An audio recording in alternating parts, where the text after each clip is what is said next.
Namaste, and welcome to our continuing series, Essays on the Gita, with our beloved Ranga.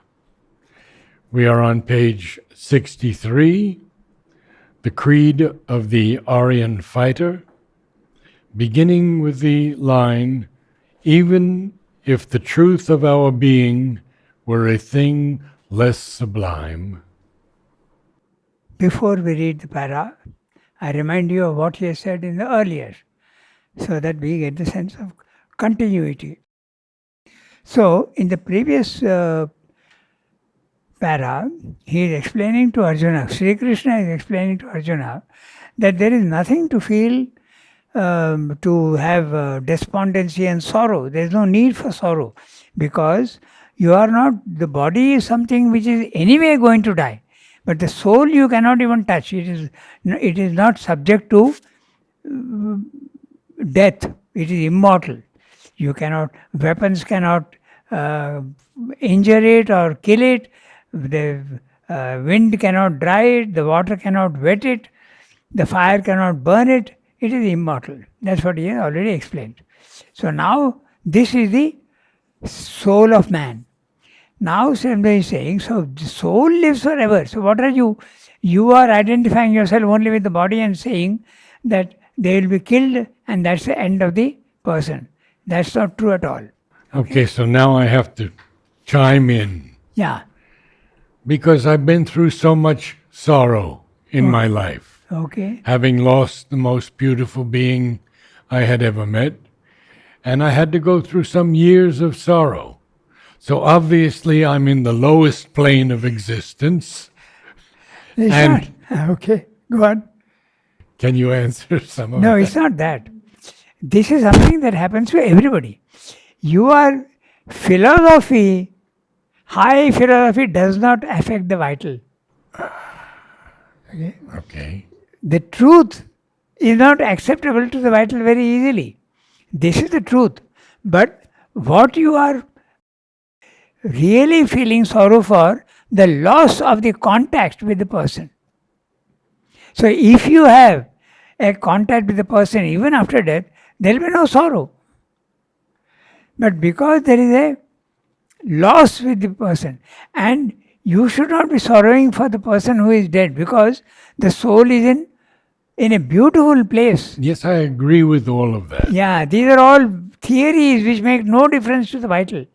Is the vital is feeling sorrow and despondency because you have lost something. You are actually crying for your own problem, not for the soul. So That it's is- self-grief, which is useless. Yes, that's right. And I've written a book on it.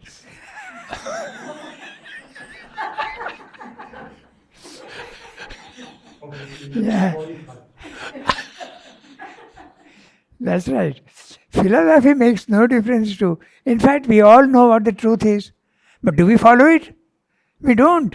Because the vital has got more strength than the mind in normal people. And what about the heart? The heart is emotional. It doesn't have reasoning. No? There's no reason. So it doesn't affect the heart either. The heart has nobler emotions. It's true. The vital has got two parts, the higher vital and the lower vital. The lower vital, everything is negative. It is jealousy, anger, envy, miserliness, whatnot. The higher vital has a certain amount of nobility. It has got sympathy. It can understand things more easily. It is more reasonable. Everything is there. It is purer also. It can have high ideals. But it will not be subject to reason. It will not listen to reason very easily.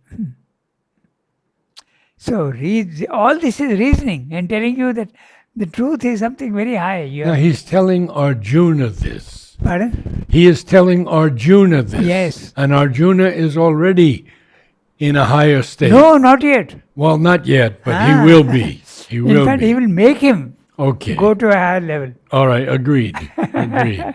So you're making me.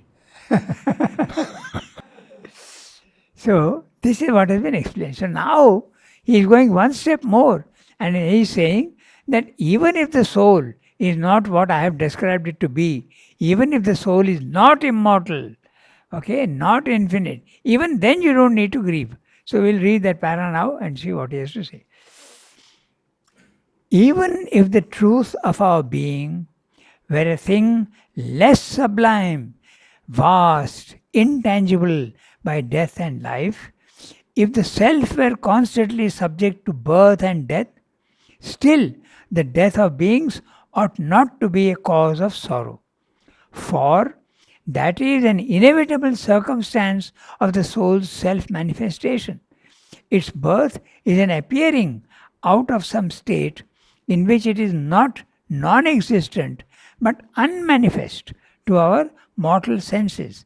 Its death is a return to that unmanifest world or condition, and out of it will again appear in the physical manifestation.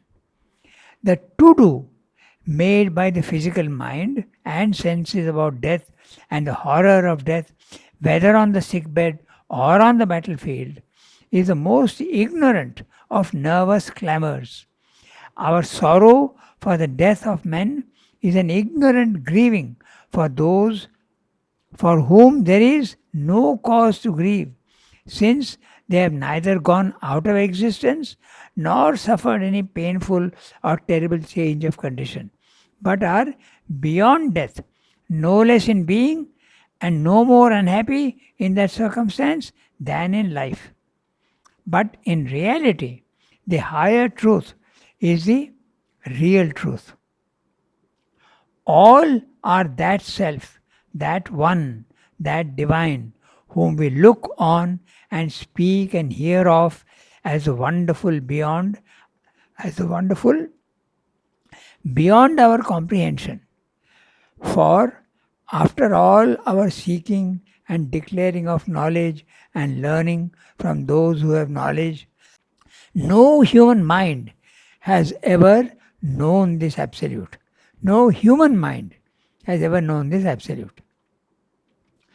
It is this which is here veiled by the world, the master of the body.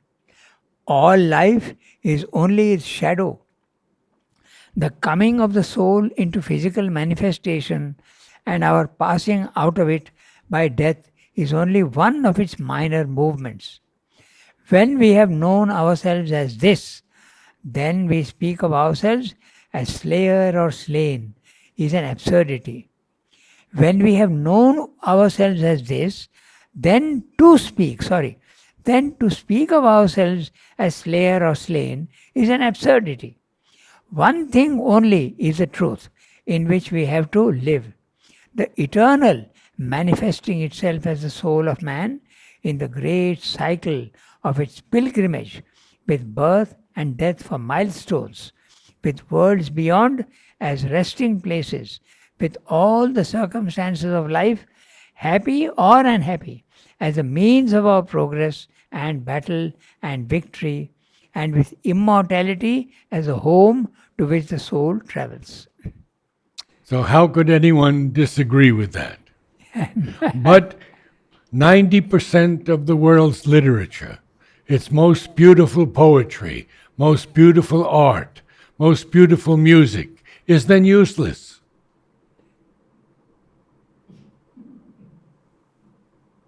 How do you come Right to here. No. That's what I'm waiting to hear, the no. What is the logic by which you say that the highest literature and the highest poetry is useless? How do you say that? Because Mother said that the music that she has heard, everything on earth is nothing to that. Compared to that. Compared to that. That's true. Then she is also saying that all the books she has read, they are nothing. This is a relative statement. In fact, what it means is that the beyond, the heaven, the divine, is something unimaginably different from the physical world. But don't forget that there is an evolution here, and slowly we are traveling towards immortality, as he says in the end. So everything has a value, but a relative value. It is certainly true that a spiritual experience doesn't need poetry, doesn't need music, but it needs beauty and it needs ananda. And in the physical world, beauty and ananda are expressed by poetry and music. So it's a relative value. Okay. So you can't say it's useless. For some people, it may be okay. It may be useless for one who seeks the divine. But even music and poetry, Could lead us. yes, exactly, that's it. Because it sensitizes you, makes you very receptive to beauty. And beauty is a divine element. However low it be at this level, it's an element which takes you higher and higher. Good answer. So, is it clear enough, or should we go through line by line? It's We'll go clear quick. to me, but let's go through it. No, so we'll go. We'll quickly go through what he's saying. Yes. Okay. So, even if the truth of our being were a thing less sublime, so Srivendra is saying the real truth is that you are grieving for the body mind life, which is an ignorance. Know that the soul is immortal and can never die. In fact, in the previous para, he has told you that that which is in existence can never go out of existence, and that which is not in existence can never come into existence. And we have also seen this scientifically also, that any system of energy always is the same. It may change form. Okay. Sunlight can be changed into electricity. Electricity can be made to run a pump which is mechanical energy. Form can change, but the amount of energy will never change. It will remain the same. I'm going to be difficult tonight. Okay, go ahead. Out of the formless, form is created. How does the? Out of the formless, Yes. form is created. Yes. So how can nothing come out of nothing? It is not a nothing. It is something which is featureless. So what is a nothing? There is no such thing as nothing. That's the answer. He says nothing can come out of nothing. That's true. Nothing can come out of nothing, but the highest featurelessness is not a nothing. Okay. It's like a seed where you don't see the tree, but the tree is there inherent in it. The experience of the self is exactly that. The self is a consciousness which is infinite, eternal, immutable, no change at all, static, but featureless. You look for characteristics, there are no characteristics. So it seems it is interpreted as a nihil by Buddhists and by others. It's a nothing. Shunyam, the Sanskrit word used, and in Buddhism also they use the shunyam, which is not wrong because from the mental point of view there is nothing in it. So you can't describe it. But it is the holder of all things in a subtle form. So it is not a nothing. So even if the truth of our being were a thing less sublime, vast, intangible by death and life, if the self were constantly subject to birth and death, if the self is coming, taking birth and again dying and going back, it's not the soul that is dying, but the body mind life that is dying. It is coming into manifestation and going back into non-manifestation. Just like evaporation. The water in the sea is manifest, but through evaporation it goes into as water vapor, it becomes unmanifest. Then again it comes and comes down in clouds and rain again.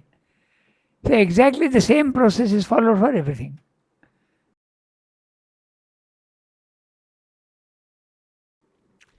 Still, the death of things ought not to be a cause of sorrow. So he's saying why? The death of beings, not things. The death of beings ought not to be a cause of sorrow, for that is an inevitable circumstance of the soul's self-manifestation. That is how it progresses from life to life. The life of a soul is not one chapter. It is 10, 25, 30, 1 lakh chapters. So every time a new form and a new body. Again that body dies, you take another form, another body.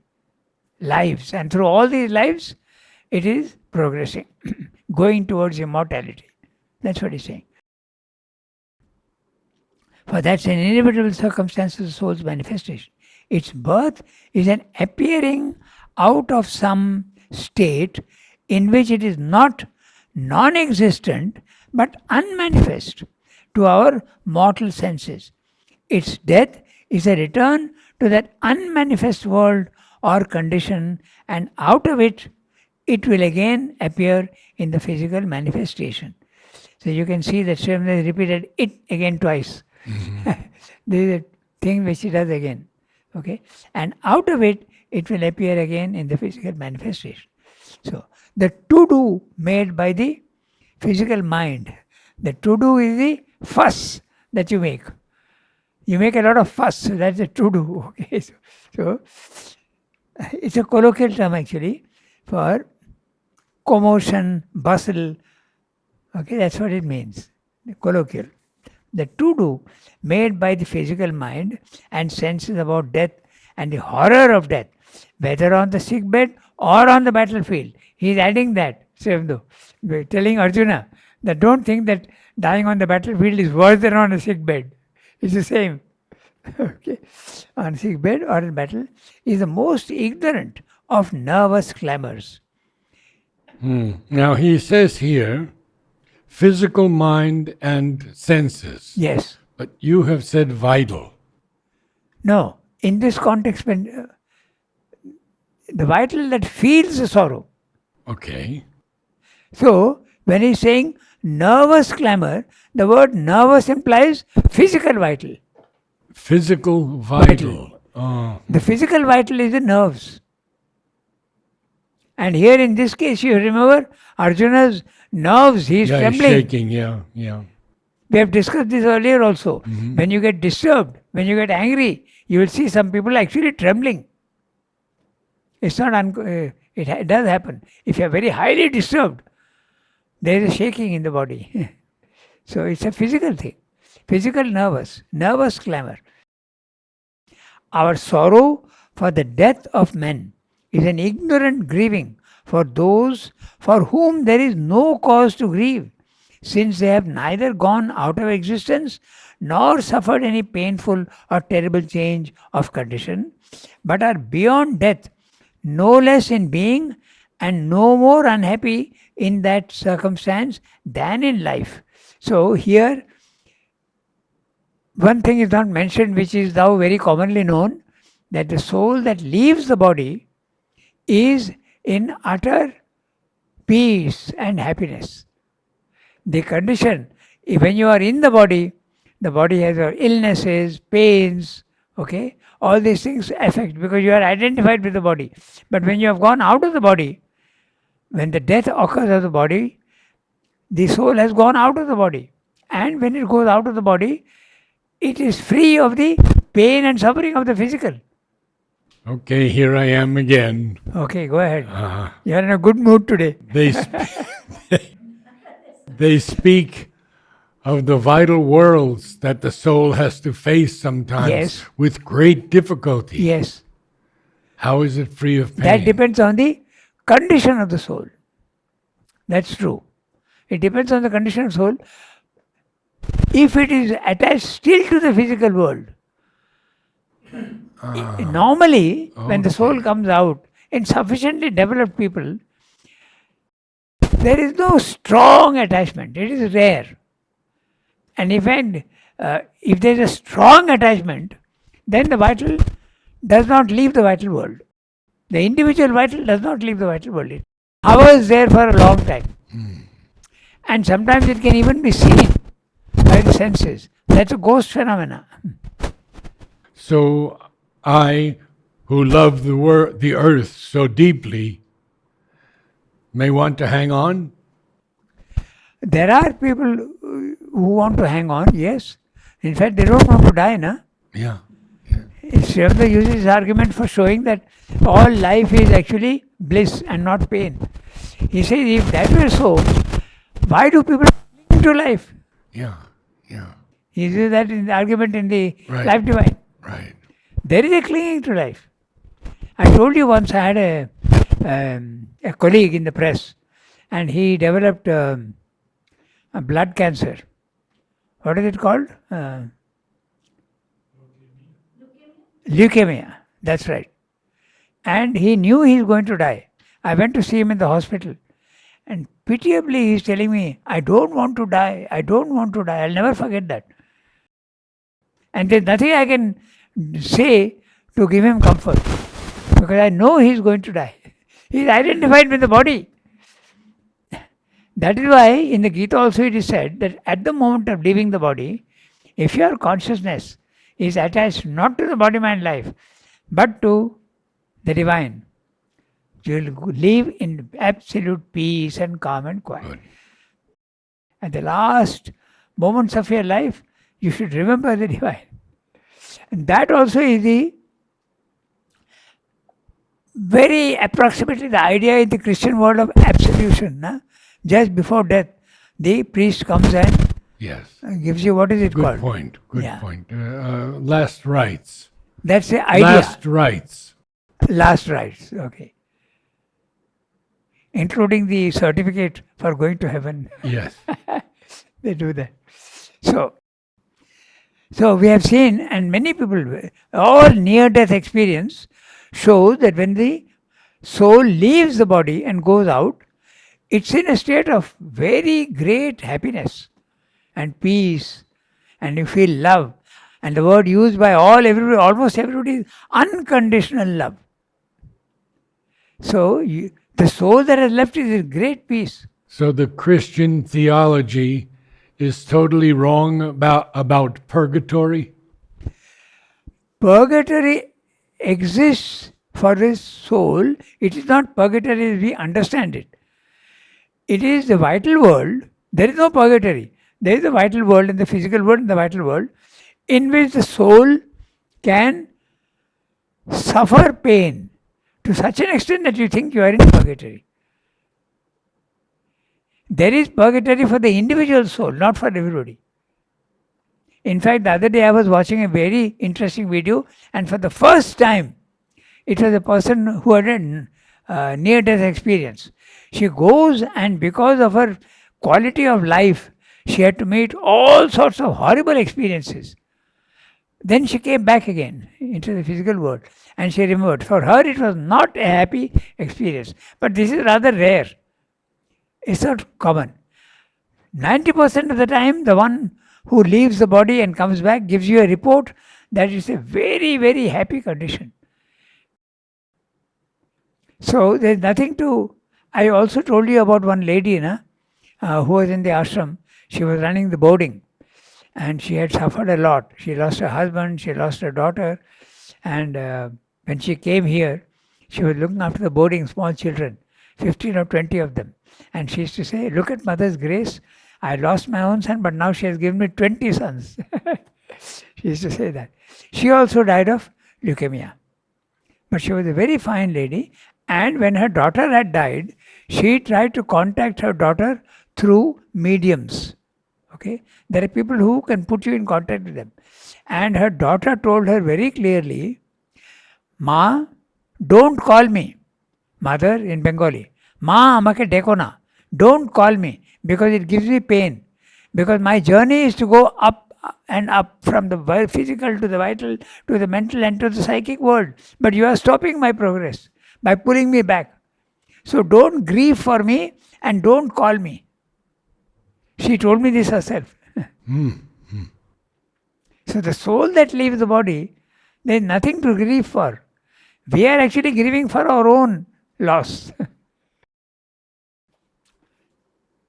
gone out of existence, nor suffered any painful or terrible change of condition, but are beyond death, no less in being and no more unhappy in that circumstance than in life.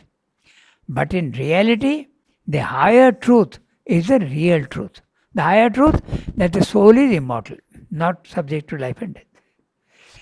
All are that self, that one, that divine, whom we look on and speak and hear of as a wonderful beyond our comprehension.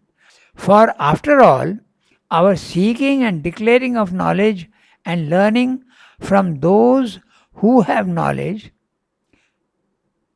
no human mind has ever known that absolute. Human mind has not known that. It's human mind, yes. Yeah, it's not the human mind. It is this which is here veiled by the world, the master of the body. All life is only its shadow. The coming of the soul into physical manifestation and our passing out of it by death is only one of its minor movements. When we have known ourselves as this, then to speak of ourselves as slayer or slain is an absurdity. The one thing only is the truth in which we have to live. The eternal manifesting itself as the soul of man in the great cycle of its pilgrimage with birth and death for milestones. So each with worlds beyond as resting places, with all the circumstances of life, happy or unhappy, as the means of our progress and battle and victory, and with immortality as the home to which the soul travels. Huge sentence. We'll go little by little. First of all, he's telling you that the journey of the soul is a pilgrimage. It is going from unconsciousness to consciousness. It is going from pain and sorrow to Ananda. And it is going from imperfection to perfection. It's a pilgrimage. And in the pilgrimage, there are stops. There are resting places. Like you go on pilgrimage in the very physical world also, you have to stop overnight at some places. So, this is the resting places are the psychic worlds. So, you go there, rest, take birth again. And this question has come up also as to how long does the soul remain there before it takes birth again. It is generally supposed to be about 2 years. 2 years. Yeah.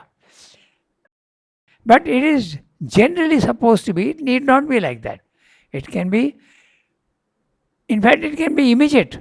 For those who are not very developed, okay, it can be immediate with full remembrance of your past life. There are many cases in India.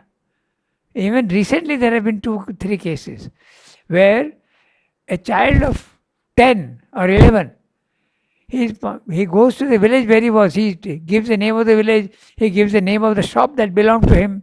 He knows the business. He knows everything. He goes there and tells a 30-year-old woman that you are my wife. So, it can happen.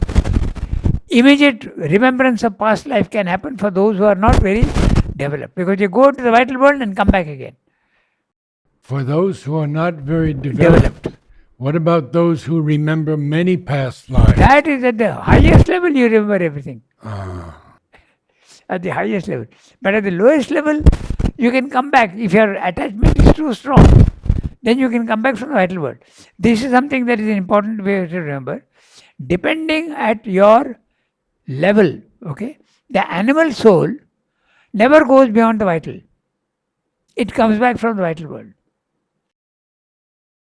Even sometimes men also, they may go up to the mental world and then come back. But developed souls will have a psychic being which is developed. All men don't have a developed psychic being.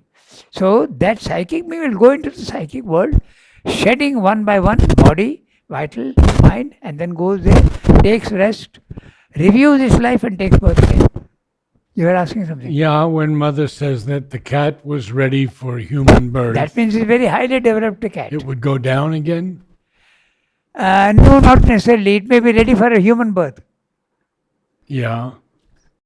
When the animal soul is highly developed, okay, Oh, when it's highly developed. Okay. then it can take a human birth, the first human birth. Now you mentioned many resting places on the way. Yeah, resting place, he has used the word resting places. So the resting place can be the vital, it can be the mental, it can be the psychic world. As the soul progresses to Yes, its final that's resting right. place. Interesting.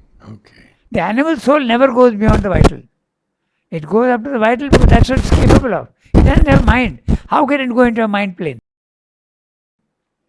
And if you have a mind, you may go up to the mind world if your psychic is not yet developed. You can come back again, take birth again.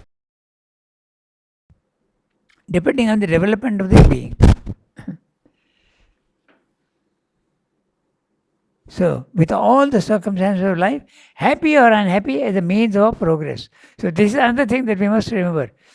All events are only for experience of the soul, and the unhappy experiences make you progress faster because it's challenge put to you. That's what he's saying. Okay, we can read the next one. It's a very big para.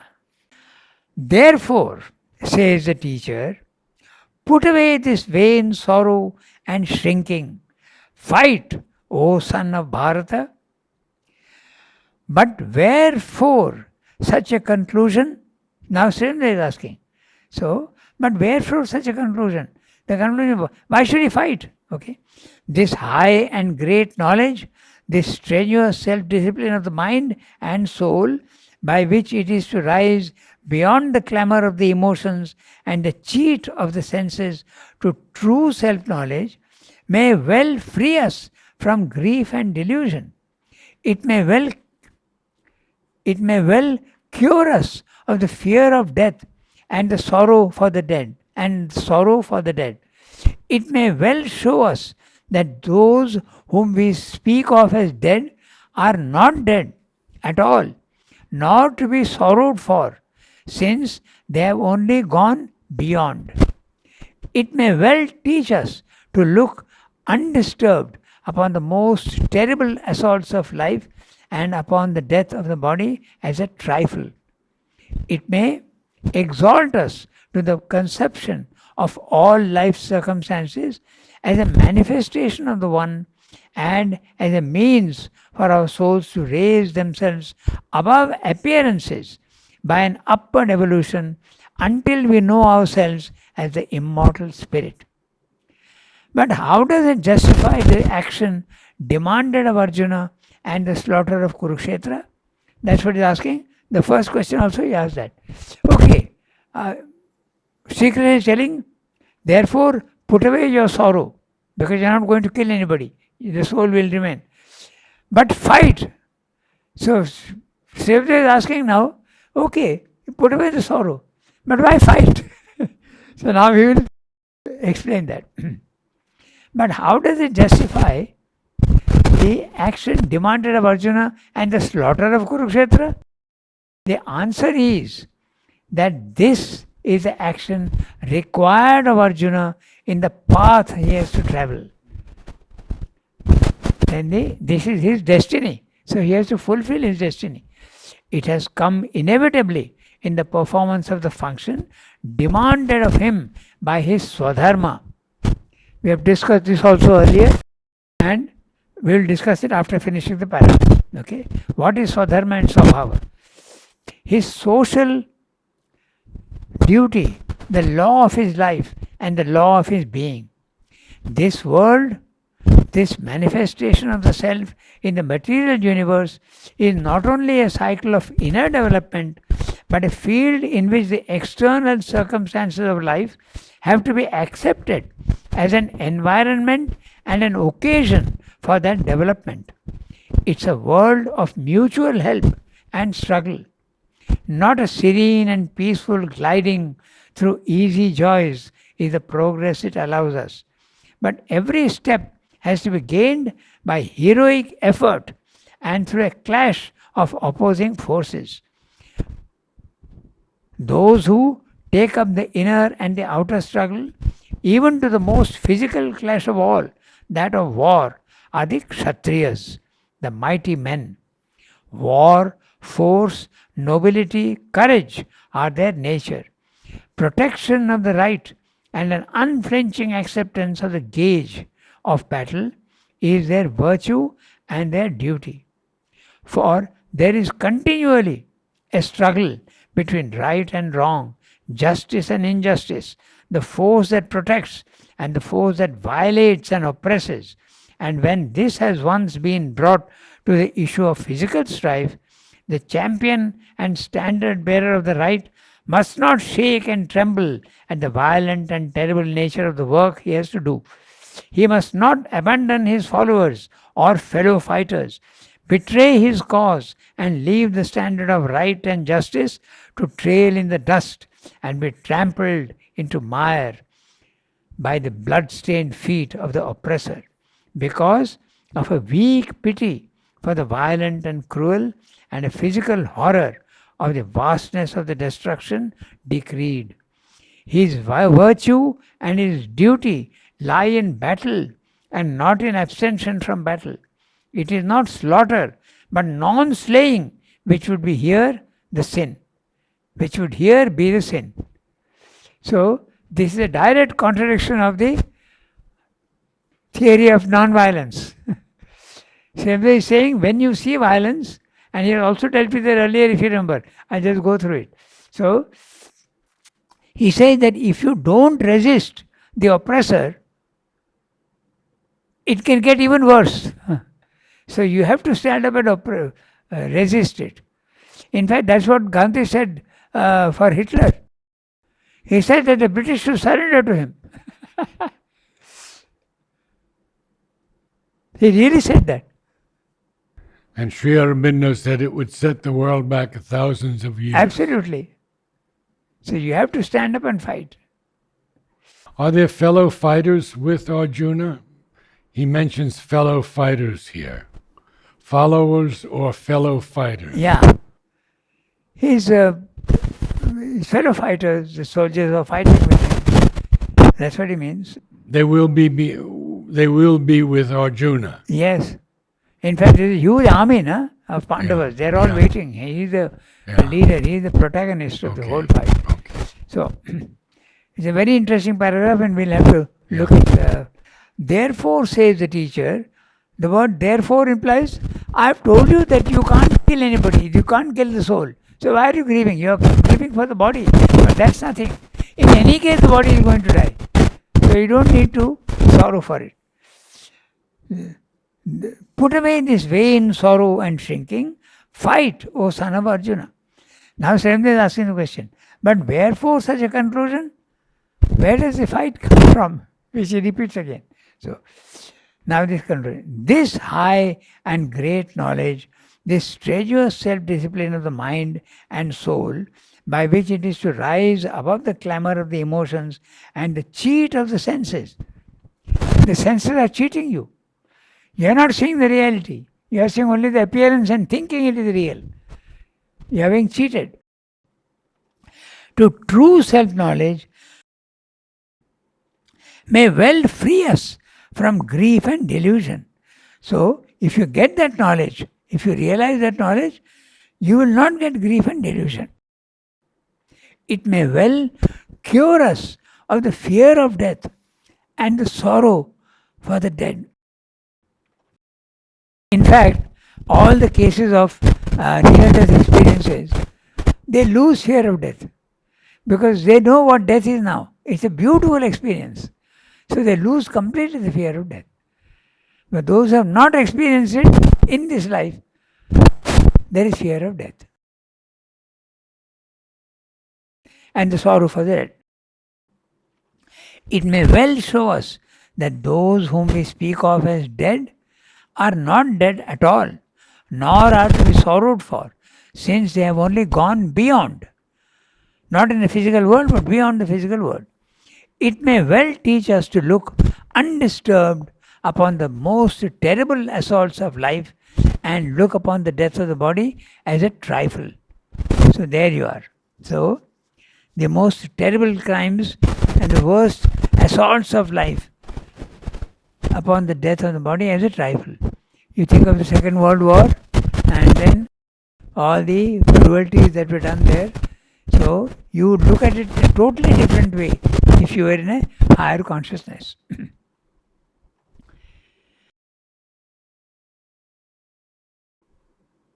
It may exalt us to the conception of all life circumstances as a manifestation of the One and as a means for our souls to raise themselves above appearances by an upward evolution until we know ourselves as the immortal spirit. So all this is fine.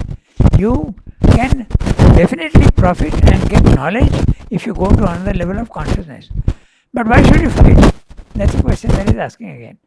But how does it justify the action demanded of Arjuna and the slaughter of Kurukshetra? The answer is that this is the action required of Arjuna in the path he has to travel. It has come inevitably in the performance of the function demanded of him by his Swadharma, his social duty, the law of his life, the law of his being. So this we have to see. In fact, in the essays on the Gita, Swabhava and Swadharma is a chapter, a whole chapter. Here he has only mentioned in 3 lines. Swabhava is the nature of the soul, not of your life. When we speak of, oh, his nature is like this, he gets angry, we are speaking of life. But there is a nature for the soul. When the Divine is creating souls, he creates each soul in a different way, with a different purpose, because his creation is infinite. Why should he create all souls only in one way? He himself being infinite, he creates infinitely. So, one soul may be of one type, another soul may be of another type. Very easy to understand. Look at Mother. She is into music and painting, and Surendra is into philosophy. Both are divine, and yet they are two different things altogether. So this is the Swabhava. And that Swabhava translates itself into the work that you are doing here in the physical world. And that is the Swadharma. So this Swabhava can be of many, many types, infinite number of types. But if you reduce them all to its essential Swabhavas, it comes down to 4. Either you are a man of knowledge, or you are a man of power, okay, and courage and bravery, or you are someone who is interested in beauty, splendor, wealth, enjoyment, or you are born for humility and service to others. So these are the 4 basic characteristics. If you reduce them down to their minimum, the combination of all these things can be infinite. So we come back to the truth of the caste system. Right. The Brahmin, the Kshatriya, the Vaishya, and the Shudra. So this is the truth of the caste system. But in practice, as everything else, it goes completely distorted. The Brahmin becomes very proud of his knowledge. The Kshatriya uses his power in the wrong way. The Vaishya is producing wealth for himself. And the Shudra also is, there are many things that he does. He has a negative ego. He has an ego, but he thinks that he is worthless. He is not worthless. So these, Srimad discusses this also later on. We'll see in the essays on the Gita. The Brahmin has qualities, but he also has his defects. The Kshatriya has his qualities, but he also has defects. So like that, he sees each one's defects and qualities. Okay? So this is the truth of Swabhava and Swadharma. So Swabhava is the nature of the soul, not the body-mind life. Okay?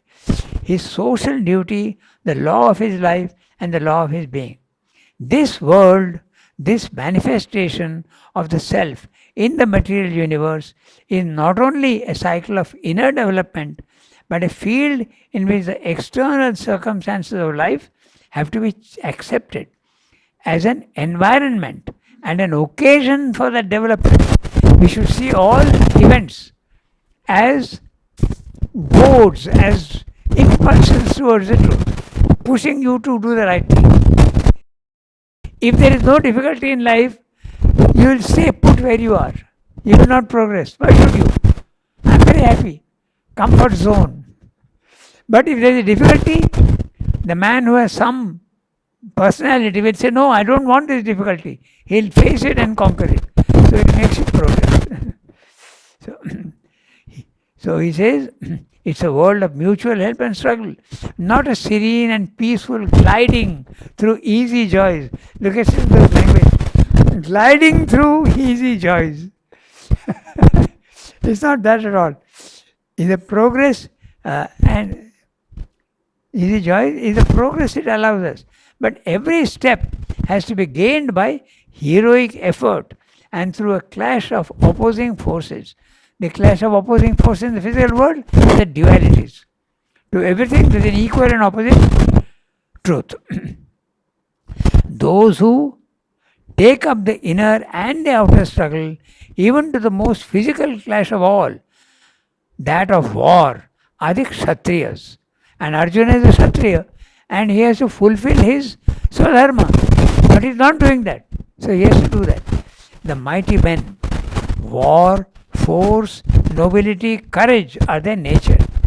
Protection of the right and an unflinching acceptance of the gauge of battle. The gauge is a challenge, okay?